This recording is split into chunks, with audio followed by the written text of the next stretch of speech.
صلى عليك الله يا خير الورى تعداد حبات الرمال وأكثرا صلى عليك الله ما غيث هما فوق السهول وبالجبال وبالقرى فوق السهول وبالجبال وبالقرى. Avant ça, il y a une préface, Inch'Allah, on va parler d'une préface avant de parler de la naissance du prophète alayhi salatu wassalam. Un petit rappel de ce qu'on a dit et de l'importance du prophète Mohammed sallallahu alayhi wa sallam. On a parlé un petit peu de la chaîne lignée du prophète Mohammed sallallahu alayhi wa sallam, les grands-parents du prophète alayhi salatu wassalam. Et Allah subhanahu wa ta'ala a choisi le prophète alayhi salatu wassalam parmi les meilleurs enfants d'Ibrahim. Allah subhanahu wa ta'ala a choisi Ismaïl alayhi salam. Parmi les enfants d'Ibrahim, Allah il a choisi Ismaïl. Et parmi les enfants d'Ismaïl, Allah il a choisi Kinana. Et parmi les enfants de Kinana, Allah il a choisi Quraysh. Et parmi les enfants de Quraysh, Allah subhanahu wa ta'ala il a choisi Hashim. Et parmi les enfants de Hashim, Allah il a choisi le prophète Muhammad sallallahu alayhi wa sallam. Et le prophète Muhammad sallallahu alayhi wa sallam, c'est le résultat du dua de Ibrahim alayhi salam. Et c'est aussi la bonne nouvelle de Isa alayhi salam. Comme il le dit le prophète alayhi salam lui-même, il dit moi je suis le résultat du dua de Ibrahim alayhi salam et je suis la bonne nouvelle qu'a annoncé Isa alayhi salam. Et il dit aussi le prophète alayhi salam, il y a ma mère en mettant au monde, avant de me mettre au monde, elle a vu en rêve une lumière sortir de son ventre et éclairer la terre de Shem, les palais de Shem. Pourquoi Shem? Bien sûr, il y a des versets du Coran qui appuient tout ce hadith du prophète alayhi salam. Ce hadith il est rapporté par l'imam Ahmed. Et c'est un hadith qui est sahih, c'est un hadith qui est hasan, les sanad qui sont hasan, mais avec les différentes chaînes de transmission, il devient presque sahih, ce hadith du prophète alayhi salam. Ce hadith, il dit, le prophète alayhi salam, que lumière est sortie du ventre de sa mère, comme l'a vu dans son rêve, et qui a éclairé les palais de Shem. Ibn Kathir, il dit dans l'interprétation de ce hadith, il dit que Shem, c'est la terre où l'islam restera. Et les gens vont rester, il y aura toujours sur les terres de Shem des personnes justes dans Shem. Il n'y aura jamais des gens qui vont, ça veut dire il y aura toujours les gens du droit chemin qui vont rester dans les terres de Shem.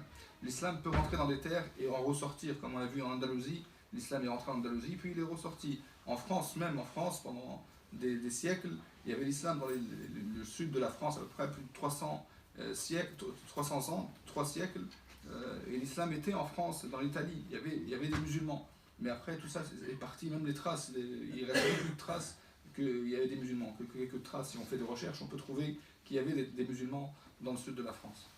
Mais malgré ça, subhanallah, on voit que subhanallah, l'islam, quand il est rentré, depuis qu'il est rentré à Shem, il est resté dans Shem, il n'est pas sorti. Et même à la fin des temps, Isa alayhi salam, quand il descendra dans la terre de Shem, comme il a dit le prophète alayhi salam, il descend près du phare Manar al-Bayda qui est à Dimashq. Et tout ça montre que l'islam restera dans Shem, il y aura toujours des gens droits dans les terres de Shem, dans cette terre qui est bénite. Puis on va parler Inch'Allah de la naissance du prophète alayhi salam. La naissance du prophète alayhi salam est les savants sont unanimes que la naissance du prophète alayhi salam c'était le lundi. Ça, il n'y a pas de divergence entre les savants que le prophète il est né lundi, et il y a un ijma' sur ça, ils sont unanimes sur ça. Et en plus de ça, il y a une parole prophétique qui confirme que le prophète Mohammed est né un lundi. Ensuite, il est né chez la majorité des savants qui ont écrit l'histoire du prophète Mohammed. Ils ont tous écrit presque qu'il est né le 12 du mois de Rabi' al-Awwal. Ça, c'est la majorité des savants. Mais ils ne sont pas unanimes sur ça, il y a une divergence sur ça, il faut l'avouer, il y a une divergence sur ça.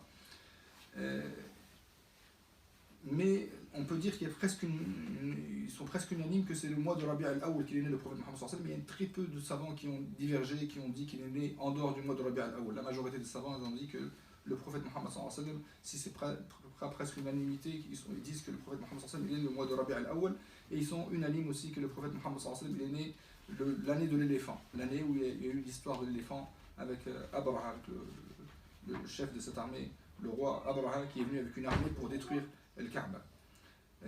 Celle qui a accueilli le prophète Mohammed à sa naissance, c'était cette servante, et bien sûr la mère de Abdurrahman ibn Auf. Donc celle qui a accueilli, on peut dire la sage-femme qui a accueilli le prophète Mohammed, c'est la mère de Abdurrahman ibn Auf. Abdurrahman ibn Auf, le grand compagnon Abdurrahman ibn Auf, c'est sa mère qui a accueilli le prophète Mohammed sallallahu alayhi wa sallam.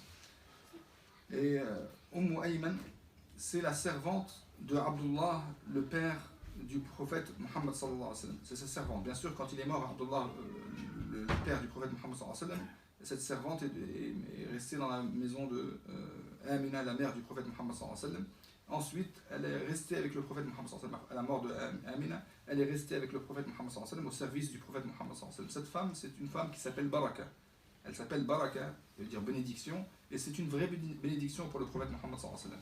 C'est elle qui a donné l'idée au prophète Mohammed sallallahu alayhi wa sallam, qui a conseillé le prophète Mohammed sallallahu alayhi wa sallam d'envoyer ses compagnons en Éthiopie. La première hijra qu'il y a eu de Mecca en Éthiopie, c'est elle qui a conseillé le prophète Mohammed sallallahu alayhi wa sallam de les envoyer en Éthiopie en lui parlant du roi juste qui existait en Éthiopie. Parce que le prophète ne connaissait pas l'Éthiopie, mais cette femme-là elle venait d'Éthiopie, venait de l'Habasha, donc elle savait l'histoire de l'Habasha et c'est elle qui a conseillé le prophète Mohammed sallallahu alayhi wa sallam. Donc c'est une femme qui a eu une grande baraka au prophète Mohammed sallallahu alayhi wa sallam, qui est toujours là après du prophète Mohammed sallallahu alayhi wa sallam, et le prophète l'a considérée comme sa mère, sa deuxième mère. Il dit ça, c'est ma mère après ma mère. C'est une servante, une esclave, mais subhanallah, elle a été bonne avec le prophète Mohammed sallallahu alayhi wa sallam, et le prophète Mohammed sallallahu alayhi wa sallam était reconnaissant envers cette femme-là. Cette femme est restée vivante toute la vie du prophète Mohammed sallallahu alayhi wa sallam, et elle est morte après la mort du prophète Mohammed sallallahu alayhi wa sallam, 5 mois après la mort du prophète Mohammed sallallahu alayhi wa sallam.